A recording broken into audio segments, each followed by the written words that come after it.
2019 के लोकसभा चुनाव के अब कुछ ही दिन बाकी हैं। ऐसे में सभी राजनीतिक पार्टियां अपने अपने समीकरण बनाने में जुट चुकी हैं। क्या अहम मुद्दे होंगे, क्या मुद्दा लेकर वो जनता के बीच जाएंगे। ऐसे में अगर बात की जाए तो अब घमासान तेज हो चुकी है, जहां एक तरफ जनसभाएं की जा रही हैं, रोड शो किए जा रहे हैं। ऐसे में अगर बात की जाए तो मीरा भाईंदर में किस तरह से 2019 की तैयारी चल रही है। हमारे साथ मौजूद हैं कांग्रेस के वरिष्ठ नेता मुजफ्फर हुसैन साहब, उनसे जानते हैं। सर, सबसे पहले तो इन 24 न्यूज़ में आपका स्वागत है और जानना चाहेंगे 2019 के चुनाव को लेकर क्या कुछ तैयारियां चल रही मीरा भाईंदर में। मीरा भाईंदर ये ठाणे लोकसभा के अंदर आता है और तैयारी की बात तो ऐसी है कि लोकसभा का सेंट्रल लेवल से ही सारी तैयारियां होती है और बेसिकली तो केंद्र की जो सरकार है वो चाहे कितनी भी पब्लिसिटी कर ले, चाहे कितने भी वो बजट में बड़े भाषण कर ले वे, मगर हकीकत तो ये है कि ये हर लेवल पर, हर सेक्टर में, हर फील्ड में ये एक फेलियर सरकार साबित हुई है। किसानों का मुद्दा आप देख लीजिए, महिलाओं के ऊपर अत्याचार के मुद्दे को आप देख लीजिए, बच्चों के ऊपर के एट्रोसिटीज़ और अत्याचार के मुद्दे आप देख लीजिए, अल्पसंख्यकों के ऊपर के अत्याचार और लिंचिंग के मुद्दे देख लीजिए, दलितों के ऊपर के अत्याचारों को आप देख लीजिए, इंडस्ट्रियल सेक्टर्स में आप देख लीजिए। अगर ये कहते हैं कि जीडीपी में ग्रोथ हो रही है, हमारा परफॉर्मेंस बहुत ही बढ़िया है, तो सरकार ने इस बात का जवाब देना चाहिए कि इस मुल्क से पिछले 4.5 साल में 30,000 लोग, मिलियनर्स, ये मुल्क छोड़ के क्यों चले गए। इस मुल्क की नागरिकता उन्होंने क्यों छोड़ दी। अगर यहाँ पे हालात बहुत अच्छे हैं हर चीज़, हर फील्ड के अंदर, तो सरकार के पास इसका जवाब नहीं है। और सब में बड़ा मुद्दा तो रफ़ाइल का है। प्राइम मिनिस्टर लोकसभा में भाषण तो बहुत बढ़िया देते हैं, मगर जवाब ये नहीं देते कि HAL को क्यों कॉन्ट्रैक्ट नहीं दिया गया और अनिल अंबानी जो तबाह और बर्बाद हो गया, बैंकरप्ट हो गया है, उसे क्यों ये कॉन्ट्रैक्ट दिया गया। इस मुद्दे पर ना डिफेंस मिनिस्टर ने जवाब दिया और ना कि पंत प्रधान जी ने जवाब दिया। आज की मेरी मालूमात ऐसी है कि अनिल अंबानी की डसॉल्ट कंपनी के साथ जो उन्होंने एक ये बनाई है, उसको 20,000 करोड़ रुपए दे दिए गए विदाउट एनी बैंक गारंटी। इस मुल्क की जनता का पैसा 20,000 करोड़ रुपए विदाउट बैंक गारंटी किसी कंपनी को दे देना, ये कहाँ का कायदा है, कहाँ का न्याय है। RBI के गवर्नर ने रिज़ाइन कर दिया। CBI के अंदर का तमाशा पूरी दुनिया ने देखा, हिंदुस्तान ने नहीं, पूरी दुनिया ने देखा। सुप्रीम कोर्ट के चीफ जस्टिस और वेरियस जजेस ने जो है, कभी हिंदुस्तान के इतिहास में नहीं हुआ ऐसा, उनको मीडिया के सामने जाना पड़ा। तो किसी भी म्यार में ये सरकार जो है खरी उतरी नहीं है। किसानों के लिए ये दुनिया भर की स्कीम्स अनाउंस कर रहे हैं। पंत प्रधान ने उस रोज़ पार्लियामेंट में कहा कि 51 लाख लोगों को हमने इसके बेनिफिट पहुंचाए। उसके बाद में आपके फाइनेंस मिनिस्टर ने उसे 33 लाख बताया और जब किसी ने RTI में on the floor of the house return में स्टेटमेंट आए तो 3.5 लाख का फिगर आया। GST में ये कहते हैं कि हमने करोड़ों रुपये जो है आमदनी बढ़ाई। अगर आप इतनी सारी आमदनी बढ़ा रहे हो तो आपको RBI में से 3.5 लाख करोड़ रुपए मांगने की क्यों ज़रूरत आन पड़ी। अगर हर सेक्टर में आपने इनकम टैक्स में रिकवरी अच्छी करी, GST में रिकवरी अच्छी करी, तो फिर आपको ये शॉर्टेज ऑफ फंड्स क्यों हो रहे हैं। बिल्कुल, लेकिन सर बात की जाए, अभी हाल ही में अंतरिम बजट पेश हुआ तो उसमें ये कहा गया कि हमारी सरकार ने 4.5 साल में महंगाई की कमर तोड़ दी है। किसानों को साल में 6,000 रुपये भत्ते देने की बात की जाती है, युवाओं को जो है पेंशन योजना। क्या लगता है इस बजट से लाभ होगा 2019 के चुनाव में। देखिए, हिंदुस्तान एक कृषि प्रधान देश है। ये जब सत्ता में आए थे तो मोदी जी की आप भाषण सुन लीजिए। उन्होंने कहा था कि मैं, BJP, हम सत्ता में आए तो किसानों के कर्ज हम माफ़ करेंगे। आज वही पंत प्रधान सभागृह में कहते हैं कि ये जो किसानों का कर्ज माफ़ करने की जो बातें हैं ये बेसिकली किसानों के हित में नहीं है। और कांग्रेस ने हमेशा जो इलेक्शन आया तो ये किसानों के कर्जे माफ़ करने की बात कही, मगर आपने तो इलेक्शन में मैनिफेस्टो में जाहिर सभाओं में आपने वही बात करी थी। आज आपने इलेक्शन के मुंह पर इंटरिम बजट आपने पेश की, मगर वो तो फुल बजट है, वो तो फुल बजट है।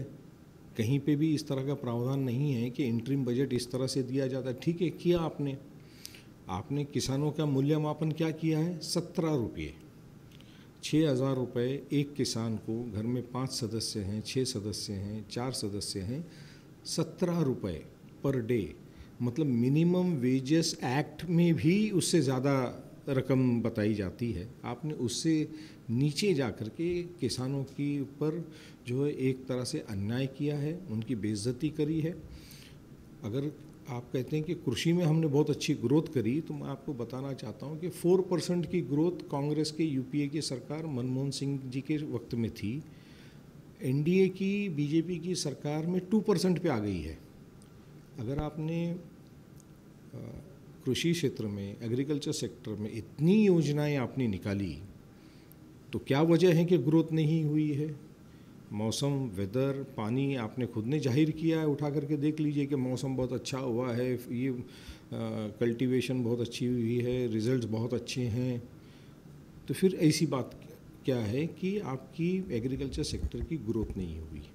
अभी ठाणे लोकसभा की ही बात उठा करके आप देख लीजिए, 5 साल में ऐसा कौन सा काम इस लोकसभा में इस केंद्र सरकार के माध्यम से हुआ है, ये बता देवे। जितने प्रोजेक्ट हैं मेट्रोस के या अंडरग्राउंड ड्रेनेज सिस्टम के, ये सब यूपीए सरकार के वक्त में किया गया है। यूपीए सरकार के वक्त में ही Delhi Mumbai industrial metro corridor का नियोजन किया गया। जापानीज़ गवर्नमेंट को साथ में लेकर के 5 राज्यों में से ये डीएमआईसी की नियोजन किया गया, जिसमें ये आपके रेलवेज़ का नियोजन है, मेट्रोस का है, एयर कंडीशन बसेस का है, वाटरवेज का है।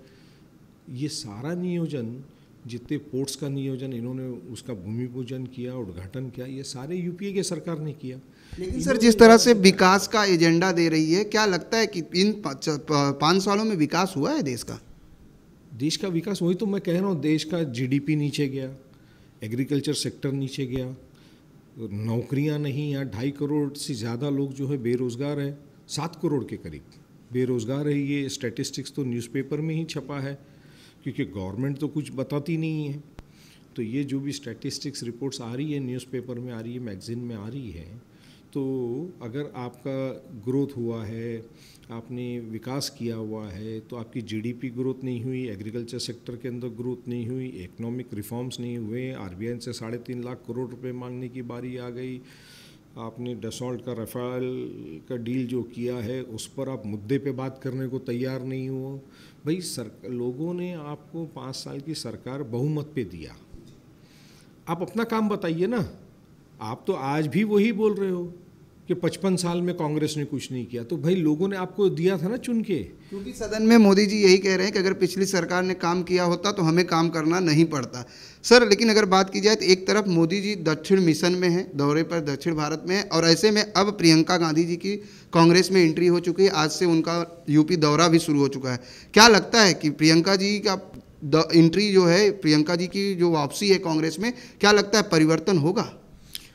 प्रियंका जी एक्टिव पॉलिटिक्स में आनी चाहिए, ये कांग्रेस वर्कर्स का सभी की डिमांड थी और कई सालों से थी। और आज उन्होंने पार्टी में आकर के पद ग्रहण किया, जनरल सेक्रेटरी एआईसीसी बनी है, आज से उन्होंने यूपी का दौरा भी शुरू किया। और देख लीजिए आज यूपी की तस्वीरें उठा करके, आज मीडिया वाले कितने दिखाएंगे मुझे पता नहीं, मगर सोशल मीडिया पे हमने देखी लाखों की तादाद में। अब लाखों आदमी तो आप सभा की तरह जमा करके नहीं ला सकते ना, वो तो जब आदमी का एक चरिश्मा होता है तभी लोग आते हैं। तो बीजेपी में हड़कंप तो आई गई है।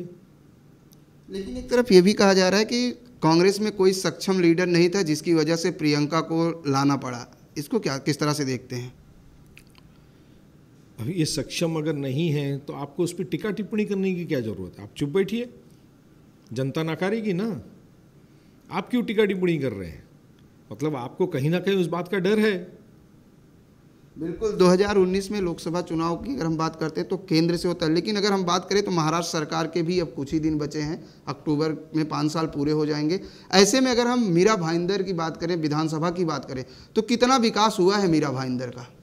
हाँ, मीरा भाईंदर में विकास के नाम पर जो है होर्डिंग, पोस्टर्स, बैनर्स लगे हैं। मैंने 2-3 महीने में मुख्यमंत्री के 12-1 डजन पूरे यहाँ पे पिछले 4.5 साल में विजिट्स लगी हैं। होर्डिंग्स लगी थी कि 100 mld पानी आ जाएगा, 24 घंटा पानी आपको मिलेगा। उस बात को 3.5 साल हो गए हैं।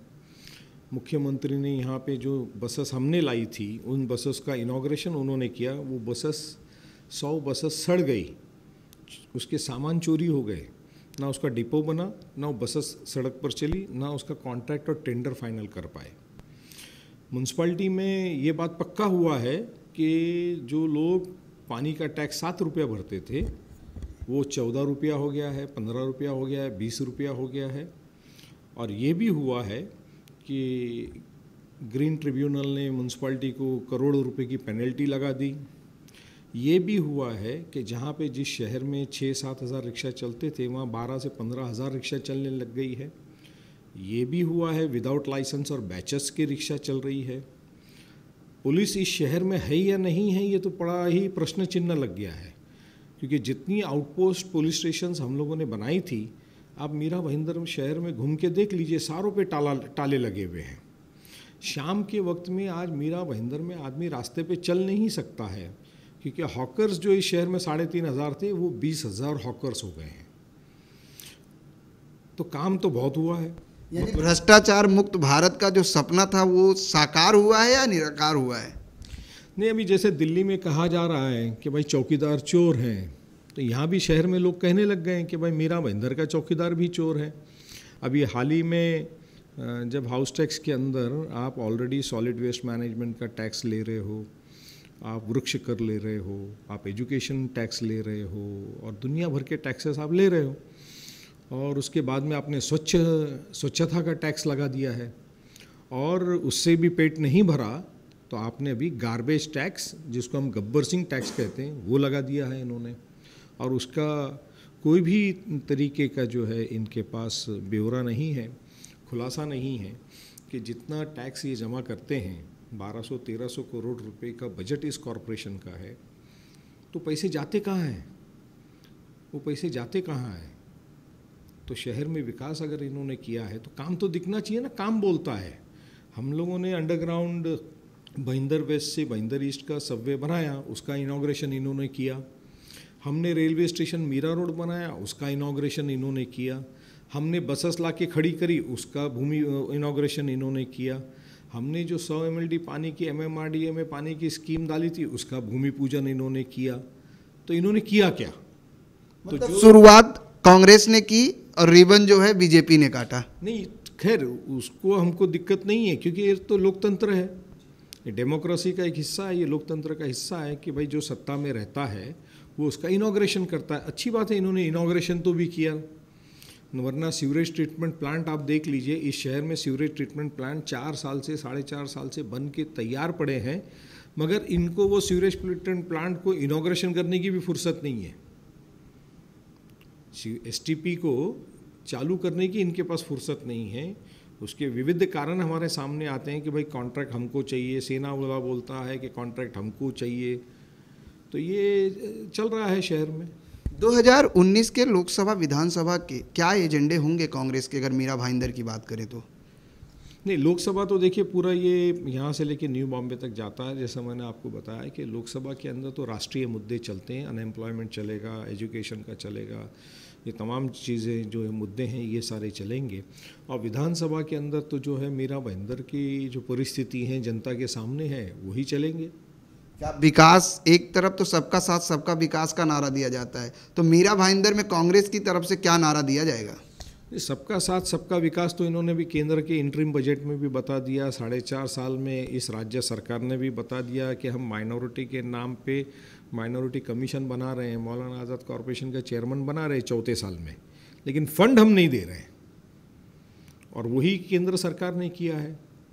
SC, ST, OBC इनकी जो बच्चों की स्कॉलरशिप्स थी वो बंद हो गई, उनके पैसे नहीं आते हैं, सीट्स कम कर दी। तो ये तो सबका साथ सबका विकास कर रहे हैं ना ये लोग। कांग्रेस किस तरह से करेगी सर? क्योंकि कांग्रेस की तरफ से राहुल गांधी जी ने कहा है कि अगर हमारी सरकार आएगी तो युवाओं को रोजगार और पेंशन दोनों मिलेंगे। राहुल जी ने जो आश्वासन देखिए मध्य प्रदेश में, राजस्थान में, छत्तीसगढ़ में दिए, और सरकार आने के 24 घंटे में उन्होंने करके दिखाया है, और आज भी वो जो आश्वासन देंगे या दे रहे हैं उसे वो पूरा करेंगे। धन्यवाद हमसे बात करने के लिए। ये थे कांग्रेस के नेता मुजफ्फर हुसैन साहब, जिन्होंने बताया कि 2019 का जो लोकसभा चुनाव है उसमें तो राष्ट्रीय मुद्दे चलेंगे, क्योंकि विकास जो है कहा गया है, लेकिन विकास हुआ कहाँ ये तो जनता तय करेगी। लेकिन बहरहाल अगर बात करें तो विधानसभा को लेकर मीरा भाईंदर में कितना विकास हुआ है ये लोगों को जानने की ज़रूरत है, और लोग विकास के नाम पर ही वोट करेंगे। कैमरामैन देवानंद सिंह के साथ प्रदीप शर्मा, IN24 न्यूज़, मुंबई।